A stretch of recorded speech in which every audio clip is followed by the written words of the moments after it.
চলেন আজকে আপনাদের সাথে শেয়ার করি আমি প্রত্যেক দিনের সকালটা কিভাবে শুরু করি। তো সকালবেলা ঘুম থেকে উঠেই তো বারান্দা গাছ আছে, গাছে পানি দেই, পাখিকে খাবার দেই। এরপরে তো বিটরুটের জুস বানাই প্রত্যেকদিন। আপনাদের ভাইয়া বাসায় থাকলেই প্রত্যেকদিন বিটরুটের জুস খাই খালি পেটে, আমিও খাই। আর বিটরুটের জুস কিন্তু অনেক উপকার।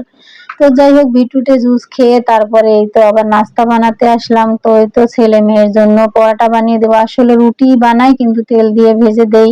আর আপনাদের ভাইয়া আর আমি তো রুটি খাই, আর ওদেরকে একটু তেল দিয়ে রুটি ভেজে দেই। তো যাই হোক, গতকালকের মুরগির মাংস ছিল, চা বানিয়েছিলাম, এটা দিয়ে সকালে নাস্তা করে নিলাম। এরপরে আপনাদের ভাইয়া মেয়েকে স্কুলে দিয়ে আসলো, আর আসার সময় এই তো অনেকগুলো লেবু এনেছিল। আসলে লেবুর শরবত অনেক পরিমাণে খাওয়া হয় আমাদের। তো লেবুগুলো ধুয়ে তারপরে পরিষ্কার করে নিয়েছি, এরপর আমি কেটে কেটে দিয়েছি। আর আপনাদের ভাইয়া তো রস বের করে নিয়েছে, দেখেন অনেকগুলো রস হয়েছে।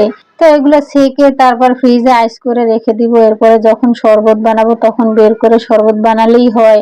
আর আমরা যে সকালবেলা বিটরুটের জুস খাই তার ভিতরেও কিন্তু লেবুর রস দেই। তো যাই হোক, এই তো আবার আজকে রোস্ট রান্না করলাম।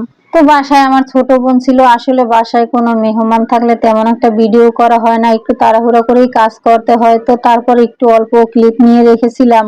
যাই হোক, রোস্ট রান্না করে নামিয়ে নিয়েছি। এরপরে এই তো আবার মাছ ভেজে নিয়েছি অফ ক্যামেরায়। এখন মাছ ভুনা করব, আর এগুলো তেলাপিয়া মাছ।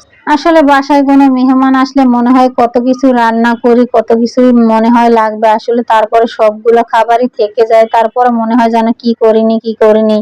তো তেমন কোনো বড় ধরনের মেহমান না, আমার ছোট বোন অসুস্থ, তারপরও অনেকদিন পর আসছে, তো ভাবলাম যে একটু পোলাও রোস্ট রান্না করি। আর যেহেতু আমার বাচ্চারা অনেক বেশি পছন্দ করে, তো সেজন্যই রান্না করলাম। তো এখানে আবার এই তো পটল ভেজে নিলাম। তো পটল ভাজা তো আমার অনেক বেশি পছন্দ, আপনারা অনেকেই জানেন। আসলে এই ভাজা পোড়া দিয়েই কিন্তু ভাত খাওয়া যায়, মাছ মাংস দিয়ে তেমন একটা ভাত খাওয়া যায় না, আমার তেমন একটা পছন্দ না। তো যাই হোক, এই তো সবগুলো পটল ভেজে উঠিয়ে নিলাম। এরপরে এই তো আবার করলা ভাজি করলাম।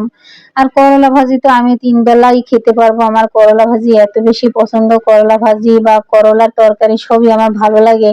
যাই হোক, এরপরে আবার এই তো ডিম ভুনা করলাম। আসলে যদি রোস্ট বা পোলাও হয় তাহলে আমার ছেলে মেয়ের আবার ডিম বা অন্য কিছু দরকার হয় না, তো সেজন্যই তো অল্প পরিমাণে ডিম নিয়েছি, শুধু 4টা। এরপরে এই তো পোলাও রান্না করছিলাম রাইস কুকারে, তো সেটাও দেখিয়ে দিলাম। আর এই তো সন্ধ্যাবেলায় চলে আসলাম আবার পিঠা বানানোর জন্য। অনেকদিন থেকেই ফ্রিজে তাল রয়ে গিয়েছে, তো এখন তো আবার নতুন তাল উঠবে, তো ভাবলাম যে তালগুলা খেয়ে ফেলি।